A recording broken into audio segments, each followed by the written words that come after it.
Ben McLeish from the London chapter. Hi, Ben. Thank you so much for coming. Thank you very much. It's a very pleasure to be here.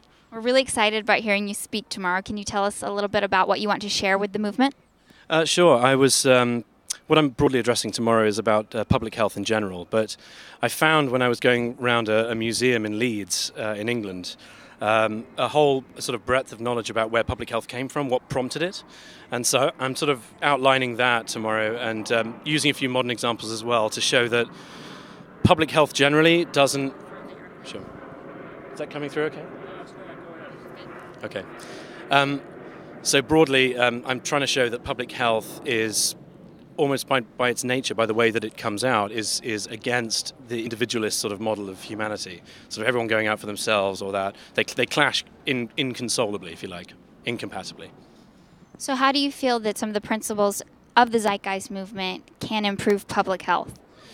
Well, that again is a very broad question. I mean, the way that we talk about public health means it also includes psychological health, biopsychosocial health. Everything's a big interlocking chain. But, I mean, one thing that you could say is a baseline for every country, and that's not there at the moment, would be, I would say, a broad, accessible healthcare system for literally medicines and treatment, very physical level. Because not having the physical level of health at least guaranteed by whichever society you're in, the general striving towards it is to support that.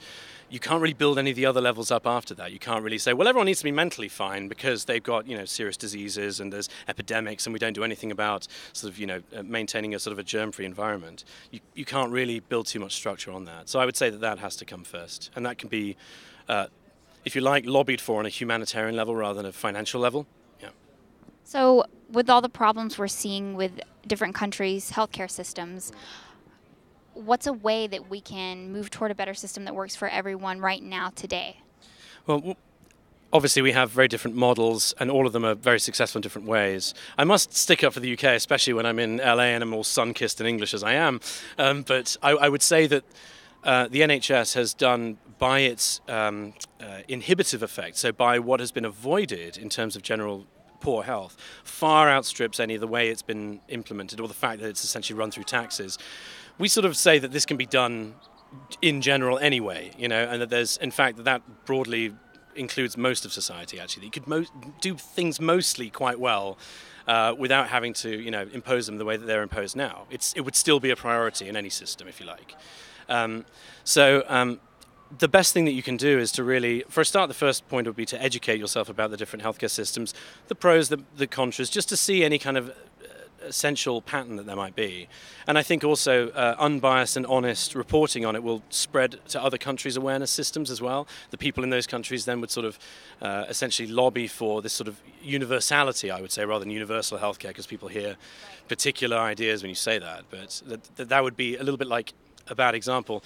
The sewage system, right? You don't want to compare healthcare to the sewage system, but the sewer system, as it's constructed, and as it was constructed, was sort of to improve public health. And it's a vast system that, connects everything. It doesn't control you.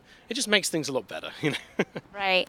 And so how would you envision the future of healthcare in a society that might be like a global resource-based economy? It's always fun to imagine the absolute perfection of it all, but I would give some hallmarks that I can think of. One is that treatment for any accident or disease, known or unknown, that befalls you is just treated in a technologically most optimal way. There's already talk now with the X Prize with Peter Diamandis. I'm sure that maybe Federico might have mentioned this. The idea that you would have some kind of device that can, really identify diseases for you instead of a doctor.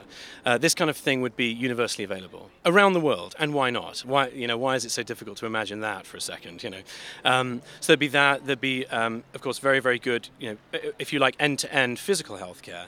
But you would also see a society which, through all of its other effects, so for example a healthy media tools, if you like, and healthy housing, and the fact that there is general provision for social well-being, you would probably actually see the healthcare system become extremely tiny, very small.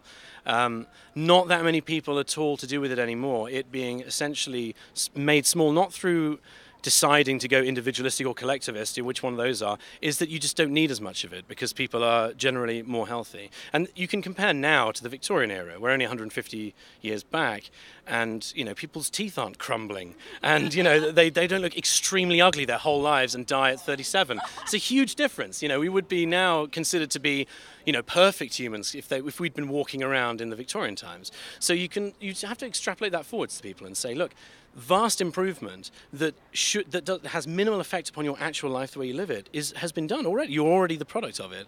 Imagine it a little bit further and everything that entails, which does mean fixing the economy the way it runs. So true. Thank you so much, Ben. Cannot wait to hear what you have to say tomorrow at Z-Day. Thank you.